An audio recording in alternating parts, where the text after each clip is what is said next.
Someone cuts you off in traffic, and you're furious for an hour. A coworker makes a snide comment, and it ruins your whole day. Your family pushes your buttons, and suddenly you're the angry person you swore you'd never be. You're giving everyone around you the power to control your emotional state. And here's what nobody tells you.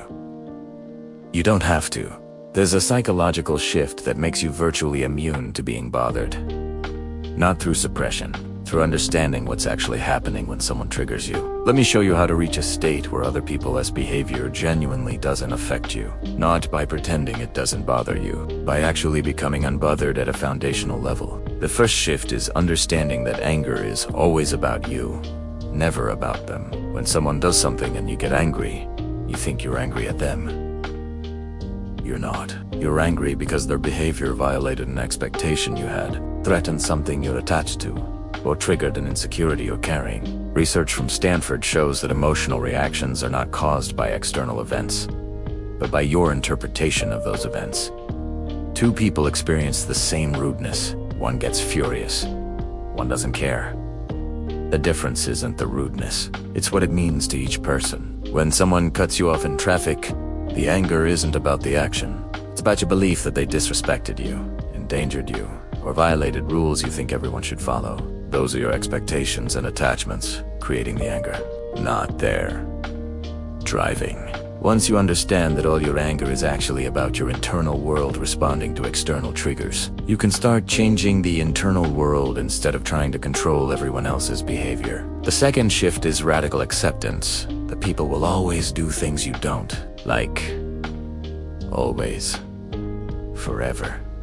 You cannot control other people. You cannot make everyone be respectful, considerate, kind, or fair. They're going to do exactly what they're going to do, based on their own psychology, wounds, and choices. Studies on acceptance-based psychology show that resistance to reality creates suffering. When you're angry at someone's behavior, you're essentially angry that reality is what it is, instead of what you want it to be. You're fighting what's already happened or what's already true about that person.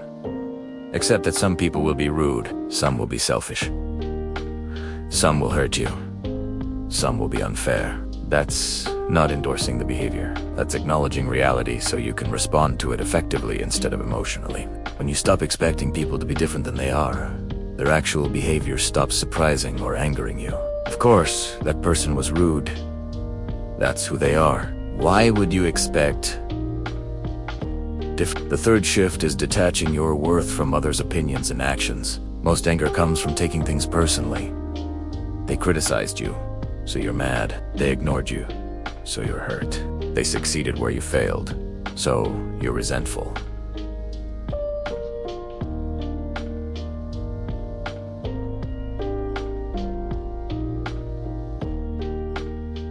When your worth is internal and stable, nothing anyone does can threaten it. Someone insults you. If your worth is internal, that's just their opinion. Interesting. Irrelevant to your actual value. Someone treats you badly. That's information about their character, not yours. Someone succeeds. That's their journey, not a commentary on yours. When you stop needing everyone to validate you, approve of you, or treat you well to feel okay about yourself, their behavior loses all power over your emotional state. The fourth shift is viewing everyone as doing their best with their current level of consciousness. This doesn't excuse bad behavior. It explains Italiano. That person who was cruel to you, they're operating from wounds, limited perspective, or lack of development you can't see. Studies on compassion show that understanding behavior is a product of someone's internal state, rather than a deliberate attack on you, reduces emotional reactivity. They're not doing things to you. They're doing things from their own pain, ignorance, or limitations. You just happen to be there. This perspective transforms anger into something closer to pity or indifference. Of course they acted that way. Look at their level of consciousness. Look at their wounds. Look at their limitations. Why would you expect enlightened behavior from someone operating from such a wounded place? The fifth shift is recognizing that being angry punishes you, not them. When someone does something that bothers you and you get angry, who suffers? You do.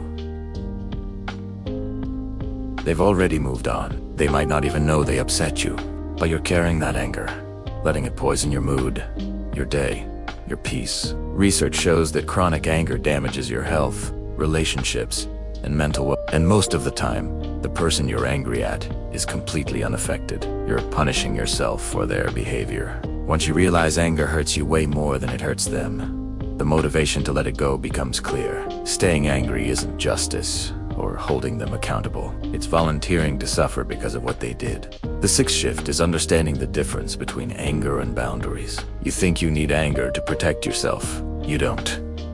You can set boundaries, remove people from your life, refuse to tolerate bad behavior, all without anger. Studies on boundary setting showed that calm, firm boundaries are more effective than angry ones. Anger makes boundaries negotiable because it's emotional and reactive. Calm boundaries are non-negotiable because they're grounded in decision, not reaction. Someone treats you badly. You don't need to get angry. You just need to decide they don't get access to you anymore. Remove them, block them, end the relationship, all without emotional escalation. Your boundary enforcement doesn't require anger.